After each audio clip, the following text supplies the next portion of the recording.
por temor a un atentado, vivía confinado en una casona, protegido bajo estrictas medidas de seguridad. El 20 de agosto de 1940, el periodista Frank Jackson, miembro del estrecho círculo de personas que visitaba a Trotsky, traspasó los portones de hierro de la casona de la calle Viena número 19, en Coyoacán, Ciudad de México. Una vez allí, Jackson asesinaría a sangre fría al pensador y dirigente marxista. ¿Cómo hizo Jackson para infiltrarse en la vida de León Trotsky, a pesar de las severas medidas de seguridad que lo rodeaban? ¿Quién tejió la compleja y paciente trama del asesinato del líder de la Revolución de Octubre?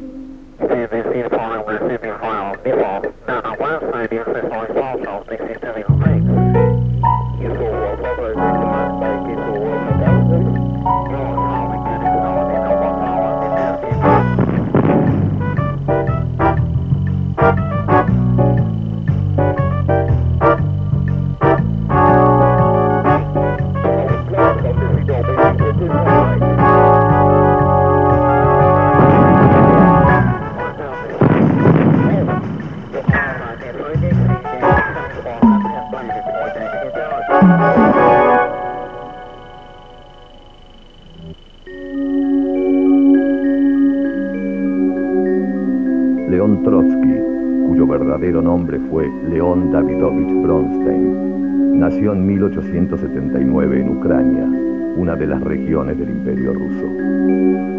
El atraso económico y las profundas desigualdades sociales marcaron el reinado de la monarquía de la familia Romanov.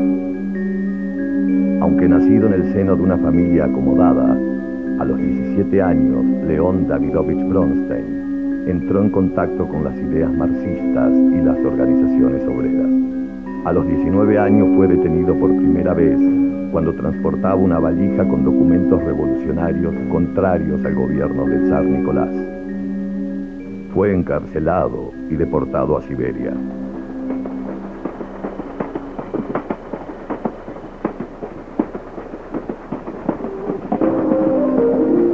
El futuro líder revolucionario utilizó los 4 años y medio de prisión para profundizar su formación política e intelectual. En 1902, León Davidovich Bronstein logró fugarse de la prisión y de Rusia. Para obtener un pasaporte falso, debió inventar un nuevo apellido. Eligió el de uno de sus antiguos carceleros en las prisiones de Odessa. Desde entonces, sería llamado León Trotsky. En el otoño de 1902, Trotsky llegó a Londres. Allí conoció a quien sería el otro gran líder de la Revolución Rusa, Vladimir Ilich Ulyanov, conocido como Lenin. Trotsky y Lenin fueron las principales figuras de la Revolución Rusa, que en 1917 terminó con la monarquía del zar Nicolás II, llevando al poder al partido bolchevique. Esta organización era, en ese momento, la más importante de la izquierda marxista en Rusia. El partido bolchevique, que en ruso significa mayoritario, dio vida al primer estado socialista del mundo basado en los soviets.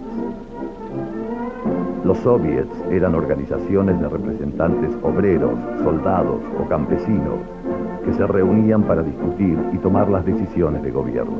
Una vez en el poder, el naciente gobierno tuvo que enfrentar a las potencias europeas y asiáticas en el marco de la Primera Guerra Mundial que se había iniciado en 1914. Trotsky tomó la tarea de organizar el Ejército Rojo. Reunió 5 millones de hombres con los que enfrentó la invasión de 14 ejércitos extranjeros. En poco más de medio año logró recuperar para el poder soviético 1 millón de kilómetros cuadrados de territorio. 2 años después, fue el artífice del triunfo en la guerra civil desatada luego de la contienda entre los revolucionarios rusos y los sectores opuestos al comunismo. El precio en vidas y recursos fue enorme para la joven Unión de Repúblicas Socialistas Soviéticas. A las graves dificultades económicas, el aislamiento político y la muerte de numerosos dirigentes en los frentes de batalla, se sumó el surgimiento de una casta burocrática en el aparato del Estado. Lenin, en medio de las dificultades de la revolución, advirtió el peligro burocrático que comenzaba a tomar los soviets, los sindicatos y comités del partido. En 1923, una severa apoplejía apartó definitivamente a Lenin de la política. El 21 de enero de 1924, Lenin muere. León Trotsky es considerado su heredero natural.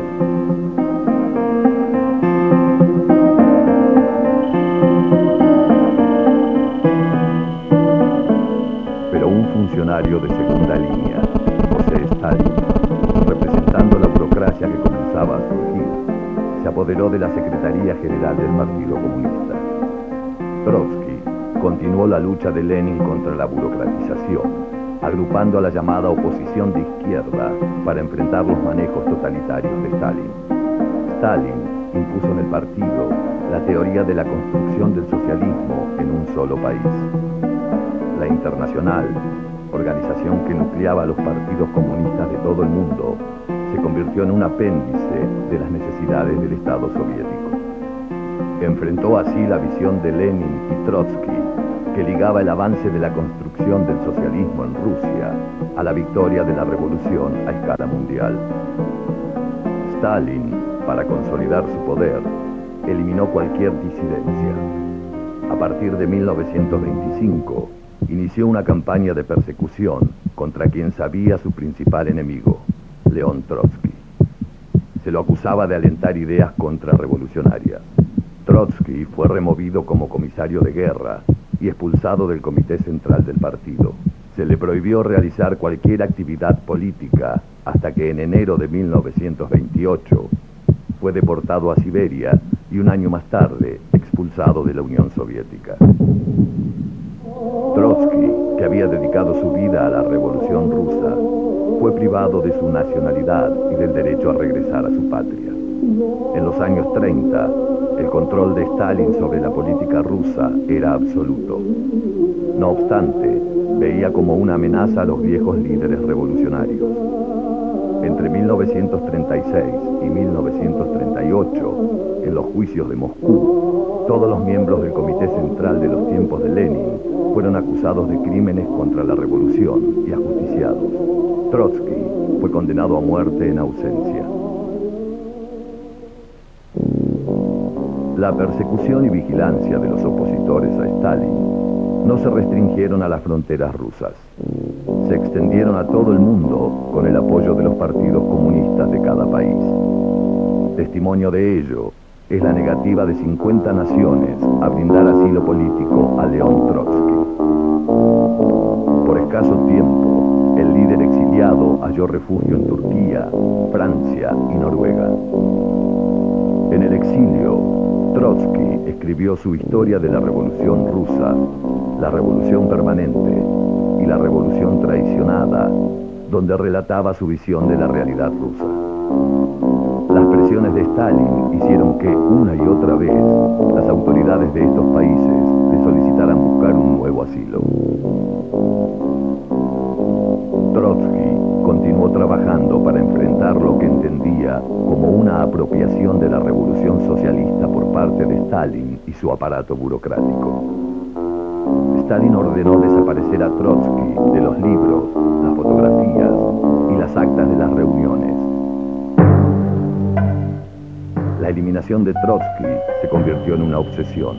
Hay que acabar con Trotsky durante este año.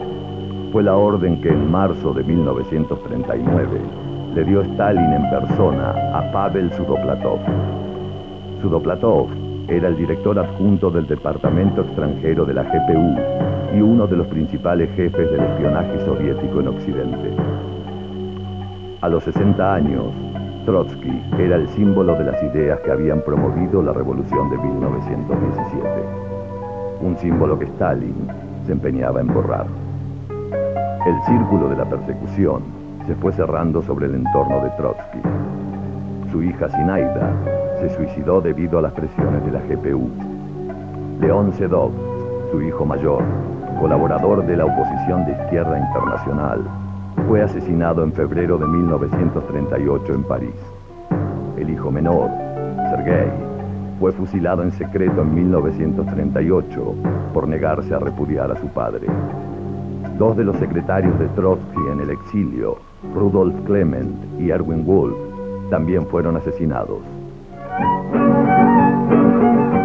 Amigos mexicanos identificados con las ideas de Trotsky, como el muralista Diego Rivera y su esposa, la pintora Frida Kahlo, hicieron gestiones ante el presidente Lázaro Cárdenas para conseguir su asilo político en México. Así fue como Trotsky, su esposa Natalia y algunos colaboradores llegaron al país americano en enero de 1937.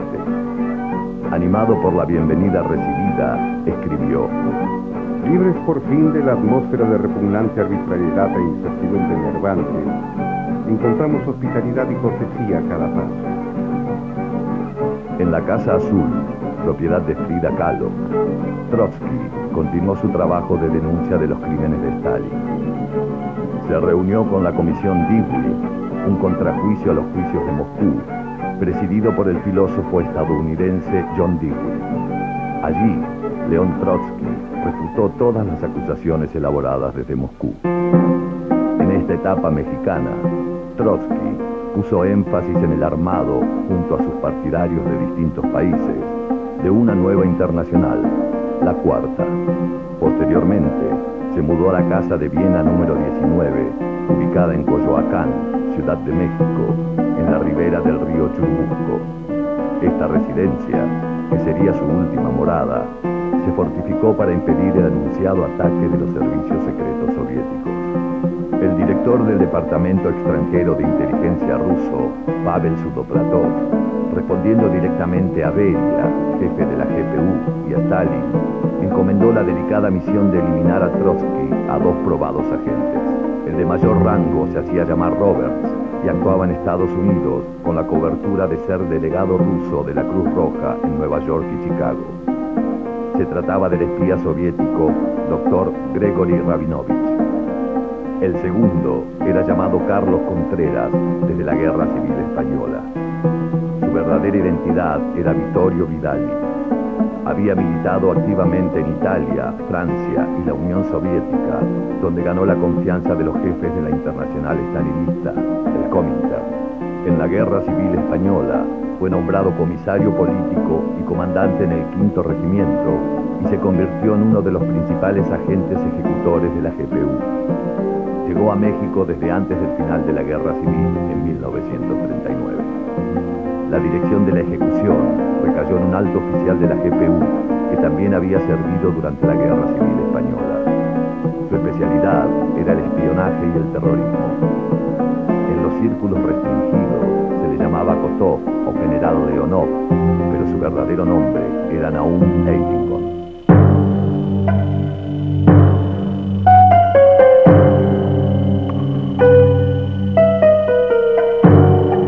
El primer intento de asesinato contra Trotsky en México fue el 23 de mayo de 1940. Un grupo de 20 hombres, disfrazados de militares y policías, se introdujeron a la casa, dispararon ráfagas de ametralladora y lanzaron bombas incendiarias. Milagrosamente, Trotsky y su esposa consiguieron salvarse refugiándose en un ángulo de la habitación. Uno de sus colaboradores, el norteamericano Robert Sheldon Harty, quien custodiaba la puerta de la casa, fue secuestrado por el grupo de asalto. Tiempo después, su cadáver apareció en las afueras de México.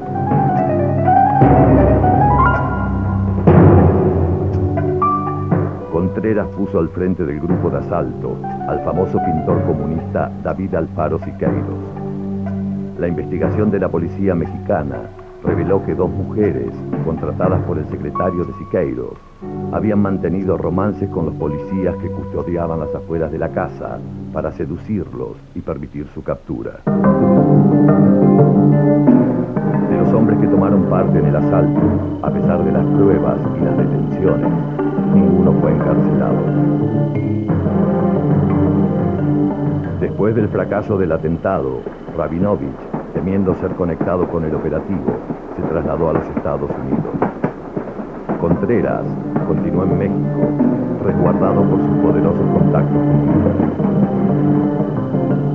La GPU movió sus piezas en México para echar una cortina de humo sobre el operativo.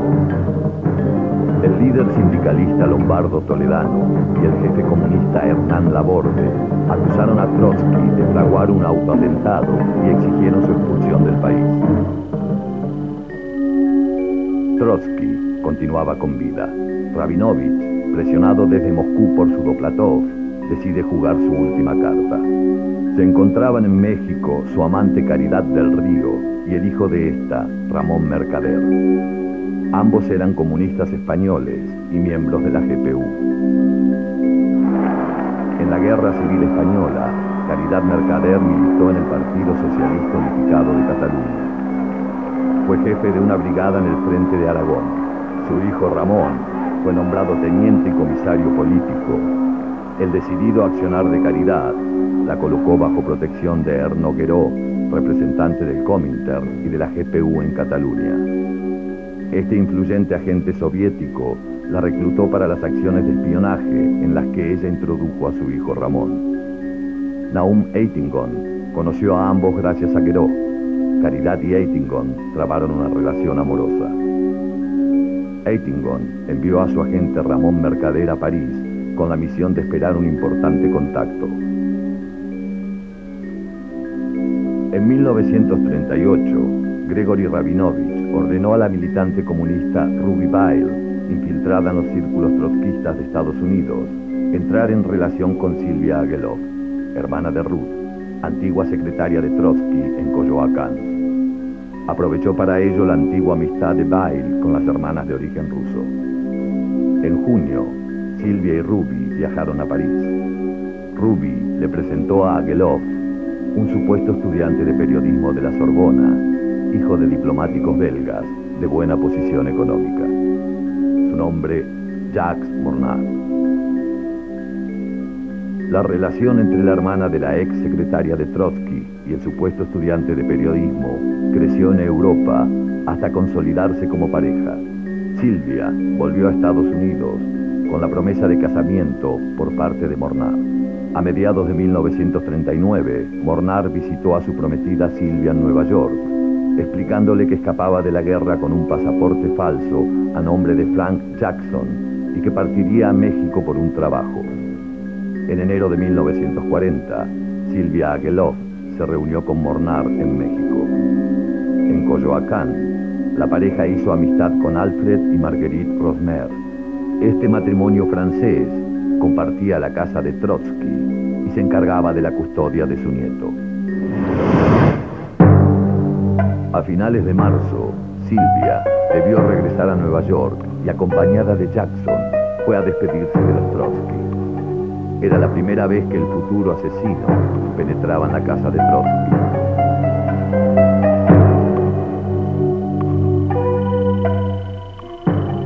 Jackson acompañó varias veces en su auto a Alfred Rosmer, aprovechando estos encuentros para hacerse conocer por los guardias que custodiaban la finca de Coyoacán. Luego de algunas visitas, ya no fue revisado en busca de armas. 3 días después del primer atentado a Trotsky, los Rosmer se embarcaron desde Veracruz a Estados Unidos y aceptaron el ofrecimiento de Jackson de llevarlos al puerto en su automóvil. Esa fue la primera vez que merendó junto al matrimonio Trotsky, interesándose por las ideas del anciano líder. En junio, Jackson viajó a Nueva York. Uno de los secretarios de Trotsky lo condujo al aeropuerto. En Estados Unidos se reunió con Gregory Rabinovich y Eitingon. En ese encuentro le dieron la orden de acabar con la vida de León Trotsky. Cuando volvió a México en agosto, Jackson se mostraba muy nervioso y desmejorado. En una de sus visitas le pidió a Trotsky su opinión sobre un artículo que había escrito. Después de leerlo, Trotsky sugirió algunas correcciones. El 20 de agosto, Trotsky se levantó de excelente humor. Incluso bromeaba. Caramba, hemos dormido toda una noche sin que nos hayan matado. Trabajó toda la mañana respondiendo a los ataques de la prensa de Stalin. A las 5 de la tarde tomó el té junto a su mujer. 20 minutos después, se reunió en el fondo del jardín con Jackson.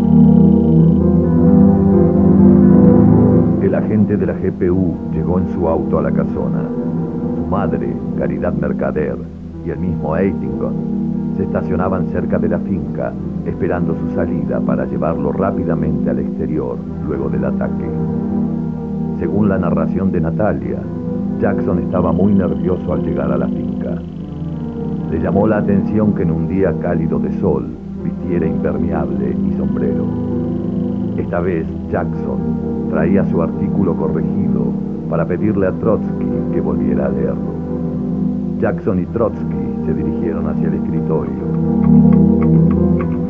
Minutos más tarde, Natalia, desde la habitación de al lado, escuchó un grito. Trotsky apareció apoyándose sobre el marco de la puerta, con el rostro ensangrentado. Natalia ayudó a su esposo a acostarse sobre la estera del comedor. Le costaba hablar. Su mujer le enjugaba la sangre mientras aplicaba hielo sobre las heridas de su cabeza. Jackson, un experto alpinista, había elegido un pico para nieve como arma asesina. Mientras Trotsky leía su trabajo, descargó la piqueta que mantenía oculta en el impermeable sobre su cabeza. A pesar de la herida recibida, Trotsky se trabó en lucha contra su agresor, quien fue reducido por los custodios. No hay que matarlo. Hay que obligarlo a hablar. León Trotsky fue trasladado en ambulancia hacia un hospital de la ciudad. Sus últimas palabras fueron: me hallo cerca de la muerte por el golpe de un asesino político. Me abatió en mi cuarto. Luché con él. Entramos. Hablamos de estadísticas francesas. Me golpeó.